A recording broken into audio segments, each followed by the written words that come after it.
네, 제가 이번에 고른 기업은 LX 인터내셔널이라는 코스피에 상장된 종합무역 상사인데요. LG 상사가 작년 7월에 사명을 바꾼 겁니다. 그래서 시가총액은 1조 400억 정도, 그다음에 주가는 저번 주 금요일 기준으로 26,800원이었는데 오늘 종가 27,950원 정도로 올랐더라고요. 그리고 52주 최고가 최저가는 38,000원, 22,000원 이 정도 하고 퍼 같은 경우는 업종 퍼 평균이 7.6인데 얘는 3.86으로 조금 낮은 편이고요. 배당 수익률은 8.58%로 높은 편입니다. 그리고 발행 주식수랑 유동 주식 비율은 이 정도 48% 정도 되고요.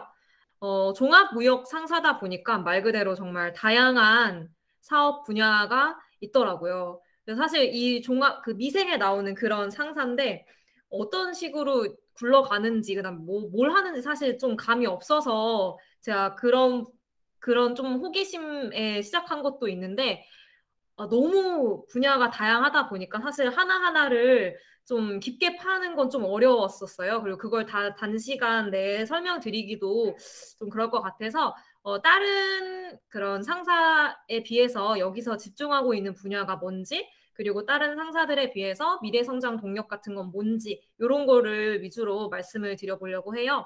그래서 일단은 크게 여기가 영위하고 있는 분야는 에너지팜, 그다음에 생활자원, 솔루션 부문, 물류 부문 이렇게 영위를 하고 있는데 좀 구체적으로는 밑에서 설명을 드리도록 하겠습니다.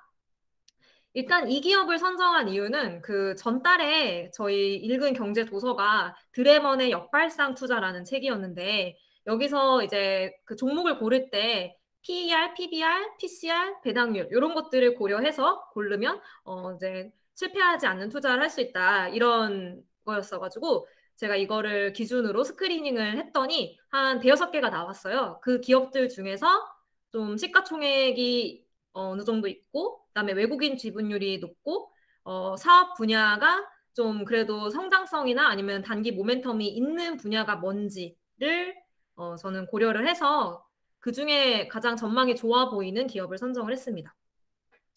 그래서 어떤 사업을 하고 있는지를 보시면 일단 에너지팜 부문은 이제 뭐 석탄 트레이딩, 광산 개발 투자, 네, 팜 오일 관련해서 농장 운영하고 수출하는 그런 거에서 11% 정도 매출 비중이 나오고 있고요. 그다음에 화학 소재, 뭐 인프라 프로젝트, 전기, 전자, 부품 관련된 수출 무역하는 산업재 솔루션 분야에서 47%, 그리고 LX 판토스라고 들어보셨을 텐데 해상, 항공, 육상 운송, 국제 특송, 뭐 통관, 창고 관리 이런 거 하는 종합적인 물류 서비스 하는 데에서 42% 이렇게 비중이 나오고 있고요. 전체 매출액은 11조 2,826억 정도인데 이거는 20년 기준입니다. 그래서 21년 기준으로 하면은 16조 5천억 정도 나왔어요. 그래서 다른 그 경쟁사 상사들이랑 비교를 해보자면 삼성물산 33조, 포스코 33조, SK네트워크스 11조 이 정도로 이제 비교가 될 수 있을 것 같고요. 그래서 이제 하나하나 어떤 걸 하고 있는지 사업 분야를 보면 일단 에너지 팜 부분부터 볼게요. 에너지 팜 같은 경우는 이제 광산 개발 및 트레이딩. 그래서 석탄 광산을 얘네들이 호주, 중국, 인도네시아 이쪽에서 가지고 운영을 하고 있고 그다음에 금속 사업 및 미래 유망 광물 개발에도 또 참여를 하고 있더라고요. 그래서 철강 코일 센터 투자 및 운영, 그다음에 이게 좀 이제 신사업 분야에서 주목받는 부분인데 니켈 등 2차 전지 핵심 원료가 되는 광물 자원도 개발을 하고 있습니다. 그리고 파모일 같은 경우는 이게 인도네시아 이제 세 개의 팜 농장에 투자 개발 운영을 하고 있는데 그래서 요거 유통 사업 하고 있고요. 근데 요런 이 에너지 팜 분야에서는 이 석탄이 사실 어떤 미래의 방향성으로 봤을 때 좀 그런 친환경과는 거리가 있는 원자재잖아요. 그래서 미국 등 선진국에서는 수요가 감소되는 것이 예상이 되는데 중국, 동남아, 인도 등 지속적인 신흥국에 대한 수요가 계속적으로 증가되는 전망이라고 합니다. 그리고 파모일 같은 경우는 생산 지역이 한정되어 있고 인도나 동남아 같은 주요 소비국이 인구가 계속 증가하고 있고 특히 뭐 중국은 뭐 파모일 같은 거 굉장히 많이 쓰는 나라고 동남아 같은 경우도 바이오 디젤 의무화 정책 등이 이제 나오면서 수요 증가가 예상되는 그런 분야라고 합니다. 그래서 이런 에너지팜 같은 경우는 이런 자원 가격 상승, 지금 같은 이런 호황기에는 수익성이 개선이 많이 되지만 침체기에는 수익성이 하락이 된다는 그런 리스크가 있고요. 그리고 지금 현재는 세계 각국이 이제 탄소 저감 정책을 피면서 폐광이 많이 늘어나는데 이 코로나19 때문에 일손이 줄어들면서 공급이 확 위축이 돼서 지금 석탄 가격이 많이 급등을 했죠. 그래서 1년 새 거의 3배의 가격이 가까이 급등을 하면서 이 LX 인터내셔널이 굉장한 수혜주로 이제 떠올랐습니다. 그런 분위기에서. 그리고 생활자원 솔루션 같은 경우에는 주요 석유 화학 제품, 전기전자 부품, 제품 수출입, 상국간 판매, 헬스케어 관련 사업 이런 것들을 하는데 뭐 그냥 다 뭐 별의별 거 다 하더라고요. 그래서 이 분야에 있어서는. 그래서 보시면 여러 가지 그 화학 제품에 들어가는 뭐 PPE, PP, PET, 뭐 메탄올 이런 거 화학 제품 수출하고 있고 삼국간 무역이라는 그 용어가 되게 이상해. 뭐 세 나라에서 하는 건가? 약간 이상해가 찾아봤었는데 너무 다 뭐 그냥 알 법한 얘기지만 알 법한 단어지만 그래도 그냥 그 의미를 좀 확실히 하고 가자면 중개무역의 일종으로 외국간 무역이라고도 하고, 그러니까 해외 지점을 가지고 수출국 A로부터 매입하고 수입국 B에 매도하면서 대금 결제 당사자가 되면서 이제 외국 상호 간의 화물을 이동시키는 거래라고 생각하시면 삼국간 무역이라는 게 이제 설명을 하도록 하겠습니다. 삼국간 무역을 통해서 그렇게 지금 매출을 일으키고 있고, 그다음에 지금 얘네들이 동남아 중심으로 이 수산물 가공 분야 사업에도 또 투자를 하고 있다고 해요. 그래서 푸드테크 관련된 사업 기회를 모색하고 있다고 하고, 코로나 이제 나오면서 이 헬스케어 제품 유통 및 투자에도 진출을 해서 진단 키트 등 의료기기 트레이딩 시장에도 진출돼 있고 진단 솔루션 구축 및 투자에 확대를 하고 있다. 그래서 약간 이런 걸 보면 그때그때 이제 시장의 흐름과 좀 그런 거를 빨리 포착하고 어떻게든 발을 들여놓으려는 그런 인상을 받았고요. 그다음 물류 같은 경우에는 아까 이제 물류 부분에서 최근 들여다볼 만한 거는 이제 해운 철도 중심으로 물류 외부 사업이 굉장히 호조를 띠고 있고 더불어서 육상 창고 물류에도 신규 사업이 많이 확대가 되면서 이 LX 인터내셔널이 외형적으로 성장했을 뿐만 아니라 이 운임 상승도 굉장히 컸고 최근 물동량이 증가하면서 이익의 증가폭이 아주 급격하게 확대가 되었습니다. 그래서 좀 이따 밑에 설명하겠지만 영업이익이 전년 대비 310% 증가했거든요. 근데 그게 대부분 요 에너지 석탄 가격 급등과 물류에서 좀 이익이 확대된 영향이 큽니다. 그래서 이제 최대 경쟁사 아까 매출 규모는 말씀드렸는데 그 경쟁사들 중에서도 이제 각각 그 상사마다 좀 주요 제품들도 다 다르고 그 특징들이 좀 다른데 그중에 어쨌든 1위는 포스코 인터내셔널이라서 포스코랑 좀 비교를 해보자면 포스코는 일단 시총은 LX보다 2.5배 정도 큽니다. 그리고 매출액은 2배 조금 안 되는 것 같아요. 근데 당기순이익 같은 경우에는 LX가 지금 석탄이랑 아까 말씀드린 그런 물류 쪽에 대한 영업이익 급등하면서 당기순이익도 굉장히 많은 큰 폭으로 이렇게 올랐고 순이익률도 3.2, 1.07, ROE 23, 7.69, 부채 비율은 206, 163 이건데 요 206은 지금 170, 21년 기준으로 170으로 좀 줄어드는 상황이고요. 그 PER 같은 경우는 한 절반 정도. 그래서 1위 업체랑 비교해 봤을 때 어떤 지표적으로 밸류에이션이 괜찮다라는 생각이 좀 듭니다. 그리고 이제 사업 경쟁력 분석을 보시면 아무래도 앞에 말씀드린 것처럼 이 석탄 이런 거는 사실 미래 방향성과는 맞지 않는 사업 분야이기 때문에 그런 걸 어느 정도 보완할 수 있는 부분이 얼마나 있냐가 이 사업 경쟁력에 좀 도움이 되지 않나라는 생각이 들어서 마침 그런 뉴스들이 많이 보이더라고요. 얘네들이 어떻게 그런 부분들을 보완하고 있는지. 그래서 생분해 플라스틱 사업 확대해서 여러 가지 신사업, 하사업 포트폴리오 다변화를 하고 있고, 그리고 뭐 팜오일 추출하는 과정에서 폐수 처리 이제 해야 되잖아요. 그럴 때 이산화탄소가 지금 약 7만 톤 수준이 나오는데 그 방식을 변화시켜서 1만 톤 수준으로 낮추고 하반기부터는 이 탄소 배출권을 거래할 예정이다. 그래서 요거 약간 친환경 그런 면에서 봤을 때 좀 의미 있는 뉴스 같아서 가져와 봤고요. 그리고 밑에 보시면 뭐 여기 브랜드나 제품 같은 경우는 아까 위에 설명해 드린 거라서 추가로 따로 말씀 안 드려도 될 것 같은데, 사실 요 제품 단가가, 원자재 단가 같은 것이 어떻게 보면 이 상사의 그 영업이익에 굉장히 직접적으로 영향을 미치는 분야이다 보니까 좀 살펴보자면, 이제 발전용 유연탄 가격 같은 경우에 지난해 10월에 대규모 조정 이후에 점진적으로 반등이 있었고, 그리고 인도네시아 광산 증산도 예정이 되어 있어서 올해 실적 개선의 주요 원천이 될 거다. 그리고 모든 국가가 지금 환경 규제를 강화하고 있어서 공급 부족에 따른 원자재 가격 상승 추세가 당분간은 계속 지속될 전망이다. 그리고 세계 컨테이너 운임 지표도 지금 사상 최고치를 기록하고 있다. 이런 내용들이었고요.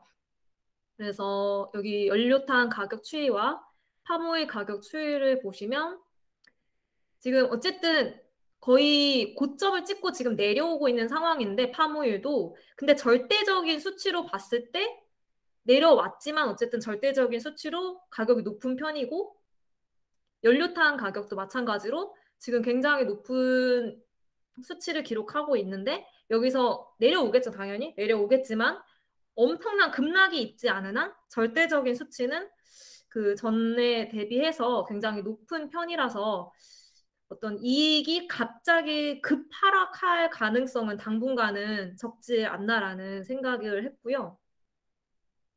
그래서 이제 이런 상황이고, 그럼 앞으로의 어떤 경쟁력, 신사업 동력 같은 게 뭐냐, 이런 걸 한번 살펴보면, 얘네들이 석탄 사업에서 아예 손을 뗄 수는 없고, 그 대신에 친환경 신사업으로 포트폴리오를 전환해서 이제 이 사업의 어떤 미래 전망에 대해서 좀 발을 디딘다, 뭐 이런 계획이었는데, 그래서 아까 말씀드린 니켈 같은 2차 전지 핵심 광물 사업에 본격적으로 추진을 하고 있고, 그리고 물류 같은 것도 물류 거점 개발하고 투자를 통해서 물류 부동산 사업에도 기반을 구축한다는 그런 내용이고요. 그래서 여기 보시면 신사업에 아까 말씀드린 그런 친환경 2차 전지 원료, 그다음에 그거 말고도 아까 온실가스 배출권, 그다음에 LNG 터미널 건설 운영 사업, 그다음에 자원순환 같은 경우는 뭐 전기차 시장 급성장에 따라서 폐배터리 분야 사업도 지금 모색을 하고 있다 하고, 신재생 에너지, 뭐 물류 인프라, 그다음에 푸드, 다양한 분야에서 지금 자기네들이 갖고 있는 그런 단점을 보완하기 위해서 사업 포트폴리오 다변화를 꿰고 있다는 거를 조금 살펴볼 수 있었습니다. 그래서 이 대표이사 윤춘성에 대한 특별한 이슈는 없었는데, 이 사람이 이제 발령받고 지금 3년 정도 됐는데, 이 발령받고 나서 이런 신사업 같은 것들이 쭉 추진이 되고, 그래서 이런 것들 때문에 좀 좋은 평가를 받고 있더라고요.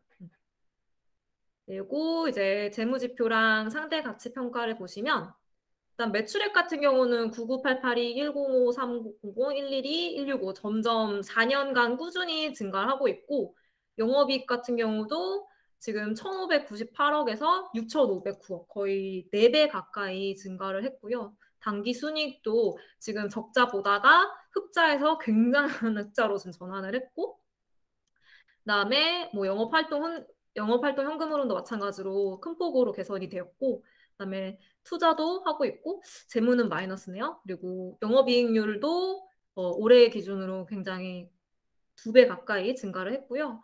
그다음 부채 비율도 225, 214, 206, 170으로 점차 개선되어 가는 그런 모습을 보이고 있습니다.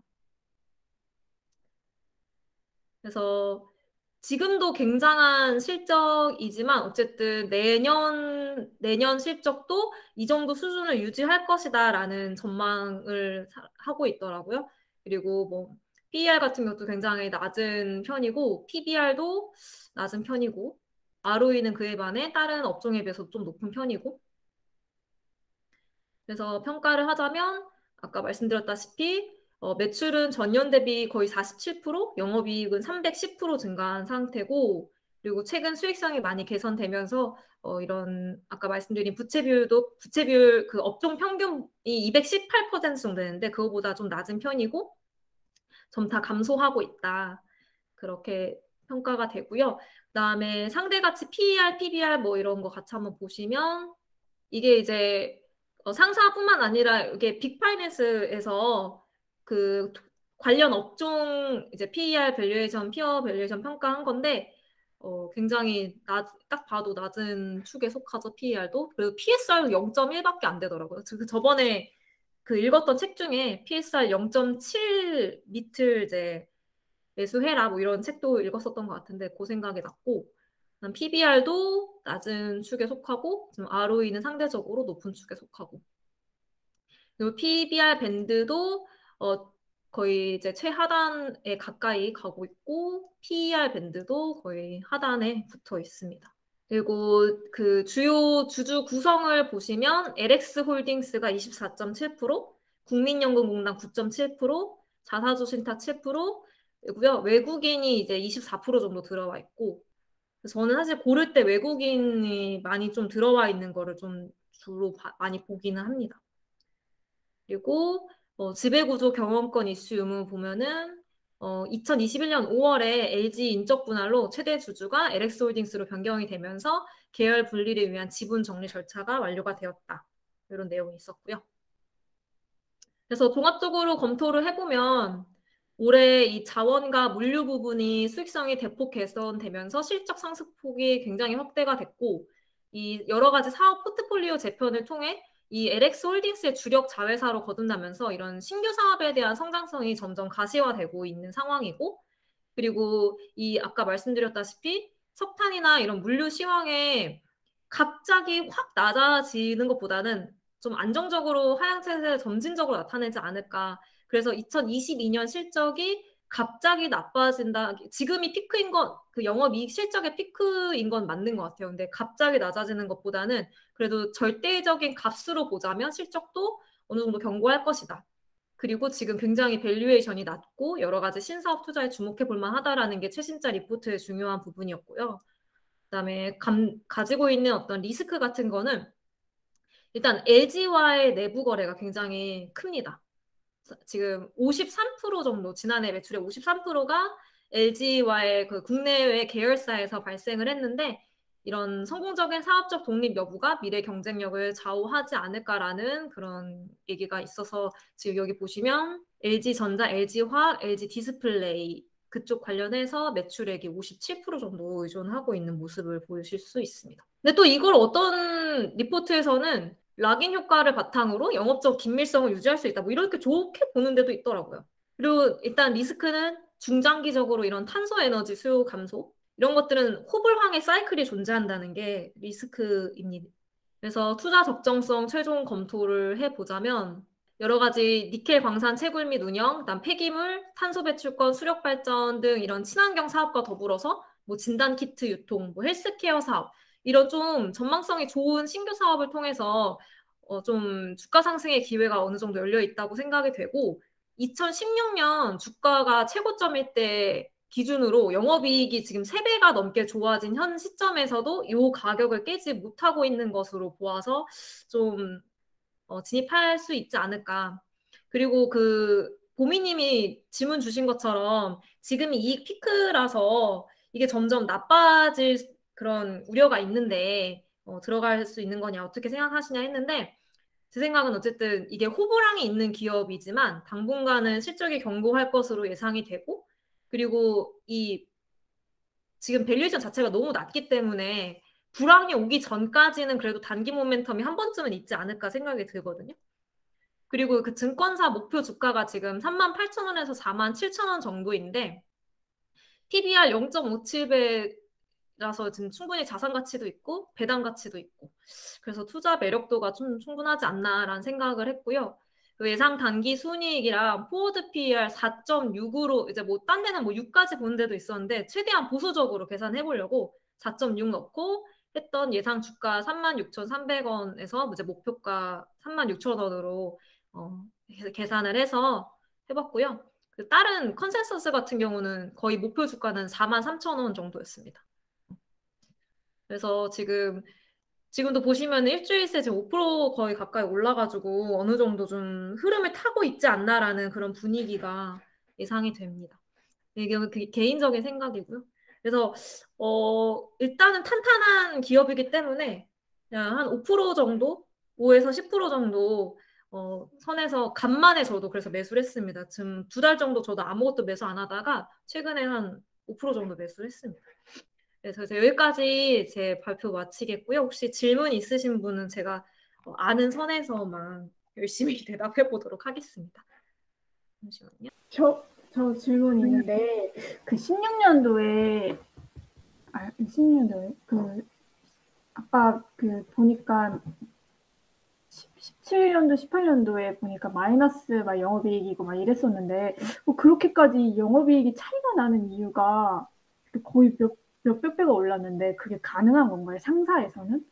상사의 그걸 모르니까 너무 신기해가지고. 저도 너무 신기하긴 한데 그 원자재 가격 아까 그래프 보시면 그때 18, 19년도가 거의 뭐 판무일 가격도 거의 제일 낮았던 역대 좀 최저점이기도 하고 그래서 아무래도 이런 영향을 많이 받을 수밖에 없는 것 같아요. 그리고 물류 같은 것도 지금이랑은 좀 운임료나 이런 것도 상황이 좀 달랐었던 것 같고 그러면 그리고 완전 사실 요새 많이 석탄이나 이런 게 좀 1년에 3배 오른 거면 사실 이거 자체가 너무 말이 안 되는 상황이다 보니까 그런 것도 있는 것 같아요.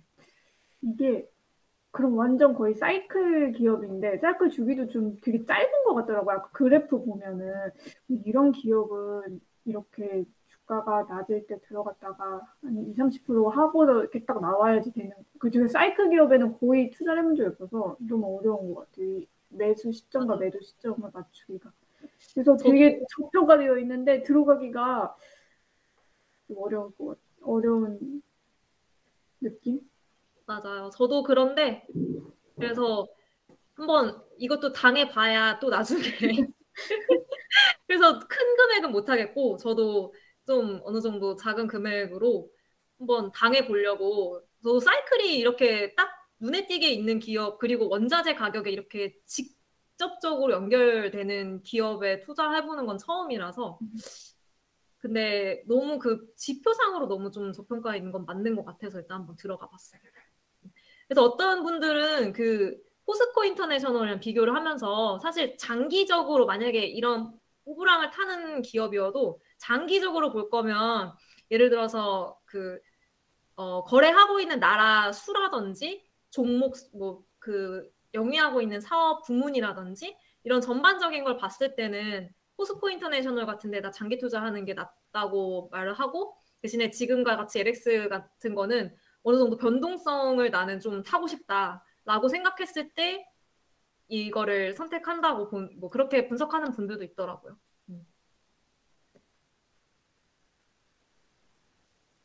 그럼 지은님은 기간을 어느 정도로 생각하시는 거예요? 기사요? 투자 기간. 기간. 저는 2022년에 어쨌든 분기마다 실적 발표가 날 때마다 꽤 괜찮은 실적이 나올 것 같다고 예상이 돼서 한 1분기나 2분기 실적 발표 좀 나고 하면은 그래도 3만 한 2, 3천 원까지는 충분히 가지 않을까 싶거든요. 그래서 최대 1년 보고 있습니다. 그 안에 만약에 모멘텀 오면 바로 팔고 나오려고요.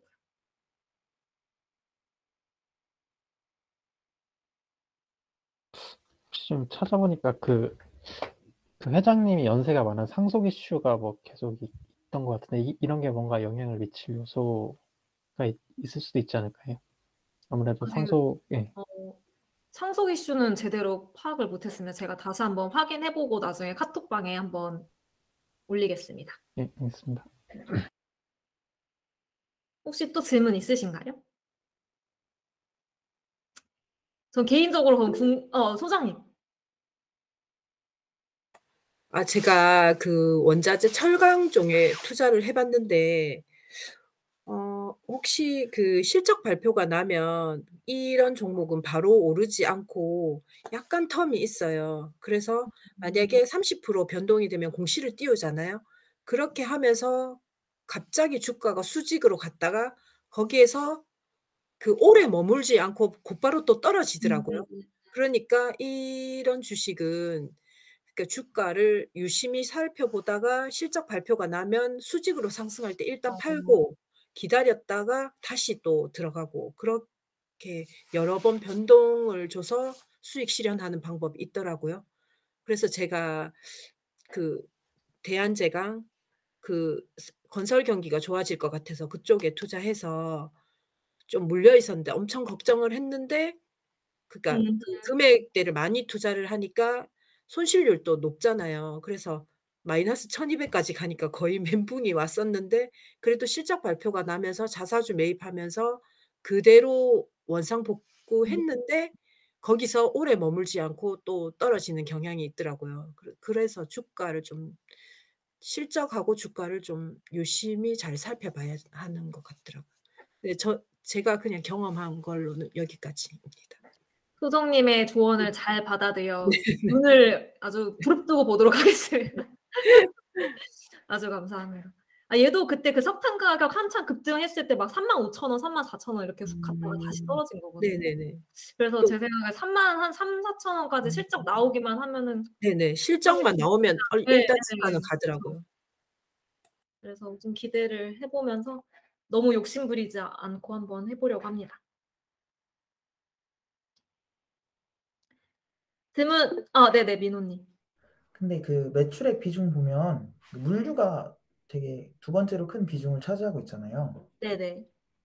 그러면 근데 보통 이제 아까 유가에 큰 영향을 받는다고 했는데 생각해 보면은 크게 유가와 관련 없이도 꾸준히 잘 나가는 사업들이 있는 거 아닌가요? 근데 너무 유가의 차이로 크게 영업이익이 변동된 것 같아서 쟤네는 매출액만 크고 그 이익률이 별로 안 되는 사업인 건가요?